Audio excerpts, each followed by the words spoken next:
একাধিক প্রশ্নের উত্তর সিবিআই এর আধিকারিকরা জানতে চাইছেন অনুব্রত মণ্ডলের কাছে। এখনো পর্যন্ত কি খবর, সন্তুষ্ট কি হচ্ছেন, উত্তর কি দিচ্ছেন অনুব্রত মণ্ডল? দেখো, বহু ক্ষেত্রে অনুব্রত মণ্ডল উত্তর দিচ্ছেন না, এবং আর কিছুক্ষণ আগেই হচ্ছে অনুব্রত মণ্ডলের যে জেরা সেটা শুরু হয়েছে, এবং স্পষ্টভাবে অনুব্রত মণ্ডলের কাছে যে বিষয়গুলো তদন্তকারী অফিসাররা জানতে চান সেটা হচ্ছে 2015 থেকে 2017 পর্যন্ত, 17 ডিসেম্বর পর্যন্ত মালদা মুর্শিদাবাদ থেকে 20,000 গরু ধরা পড়েছিল, এবং সেই গরুগুলোকে ধরা পড়ার পর সেগুলোকে কিন্তু বাজেয়াপ্ত দেখানো হয়নি এবং কাউকে গ্রেপ্তার করা হয়নি। কাস্টমস এবং বিএসএফ এর একাংশের সাহায্য নিয়ে সেই গরুগুলোকেই পরবর্তী সময় কিন্তু সেল করা হয়েছিল বাছুর দেখিয়ে, এবং এই একটা বিপুল অংশের গরু যেগুলো কিন্তু ইলামবাজারের পশুহাট, যেখান থেকে অনুব্রত মণ্ডল তিনি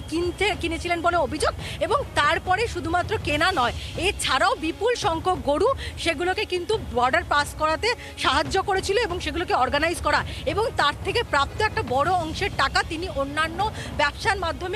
ব্যবসার মাধ্যমে তিনি পাচার করেছেন, এমনটাই কিন্তু অভিযোগ। ফলে এই মুহূর্তে দাঁড়িয়ে তদন্তকারী অফিসাররা যেটা জানতে চান যে এই ইলামবাজার পশুহাটের মাধ্যমে যিনি একেবারে এনামুল হকের সঙ্গে যোগসূত্র করে, যিনি এই মামলার মূল কাণ্ডারি, আর তার সঙ্গে যোগসূত্র করেই এই যে গরু পাচারের সঙ্গে তিনি কারবার চালাচ্ছিলেন সেটা কতদিনের, তার সঙ্গে এই গোটা চক্রটা চালাতে কারা কারা সাহায্য করছিলেন, এবং বিপুল অঙ্কের একটা টাকা তিনি এর মাধ্যমে হাতিয়েছেন, সেই টাকা তিনি কোথায় কোথায় গচ্ছিত রেখেছেন, বেনামে সম্পত্তি কেনা হয়ে গেলে থাকলে সেই বেনামে সম্পত্তিগুলো কোথায় কোথায় রয়েছে, এবং সর্বোপরি এই টাকা তার বাদ দিয়ে আরও কারোর কাছে যেত কিনা। কারণ বারবার করে তদন্তকারী অফিসাররা যেটা বলছেন যে এই টাকা শুধুমাত্র অনুব্রত মণ্ডলের কাছেই গেছে নাকি অন্য কোনো প্রভাবশালীদের কাছে পৌঁছেছে, সেইগুলো তদন্তকারী অফিসাররা জানতে চান, এবং সেই কারণেই কিন্তু অনুব্রত মণ্ডলকে তদন্তকারী অফিসাররা দফায় দফায় জেরা করে তদন্তে উত্তর খোঁজার চেষ্টা করছেন, যদিও সব প্রশ্নের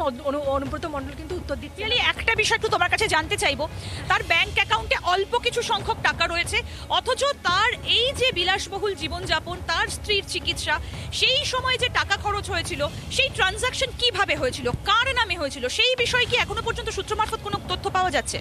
একদমই, দেখো, এটা অত্যন্ত গুরুত্বপূর্ণ যে তার ব্যাংক অ্যাকাউন্ট নেই, তিনি সেইভাবে কিছু করেন না, তাহলে তার আয়ের উৎস কি, তার স্ত্রীর যে চিকিৎসা হচ্ছে তার খরচ কোথা থেকে এসেছিল, এবং তুমি যে বিষয়টা উল্লেখ করলে যে তার ব্যাংক অ্যাকাউন্টে হয়তো কোনো রকম সেরকম বিপুল অর্থের অঙ্কের টাকা মেলেনি, তার একটা বাড়ি এখনো পর্যন্ত সন্ধান মিলেছে, তাহলে কি অনুব্রত মণ্ডল বেনামে কোনো সম্পত্তি রেখেছে? কারণ আমরা জানি তার সহযোগী সাইকেল হোসেন, তিনি তার পরিচিতদের নামে শুধু তারই অ্যারেস্ট করার পর 150 কোটি টাকার সম্পত্তি, ফলে এই যে 150 কোটি টাকার সম্পত্তি সাইকেল হোসেনের নামে পাওয়া গিয়েছিল বা তার পরিচিতদের নামে, অনুব্রত মণ্ডল কি তাহলে বেনামে সম্পত্তি কিনে বা অন্যান্য ভুয়ো কোনো সংস্থা খুলে টাকা পাচার করেছে? এই জায়গাতেই কিন্তু তদন্তকারী অফিসাররা পৌঁছাতে চাইছেন। হয়তো তদন্তকারী অফিসারদের যেটা বক্তব্য যে অনুব্রত মণ্ডল এটা জানেন যে এই সংক্রান্ত টাকা ব্যাংকে রাখলে খুব স্বাভাবিকভাবেই, যেহেতু বেআইনিভাবে হাতানো টাকা বলেই অভিযোগ, স্বাভাবিকভাবেই তারা ব্যাংক অ্যাকাউন্টে থাকবে না, ফলে অন্যত্র কোথায় সেই টাকা গচ্ছিত রাখা হয়েছে, বেনামে রাখা হয়ে থাকলে সেগুলো কার কার নামে রাখা হয়েছে বা অন্য বেনামে কোন কোন নামে রয়েছে, সেগুলোই কিন্তু তদন্তকারী অফিসাররা সেই পর্যন্ত পৌঁছাতে চাইছেন। তদন্তকারী নজর রাখো পিয়ালি, আমরা কথা বলছিলাম আমাদের প্রতিনিধি পিয়ালি মিত্রের সঙ্গে।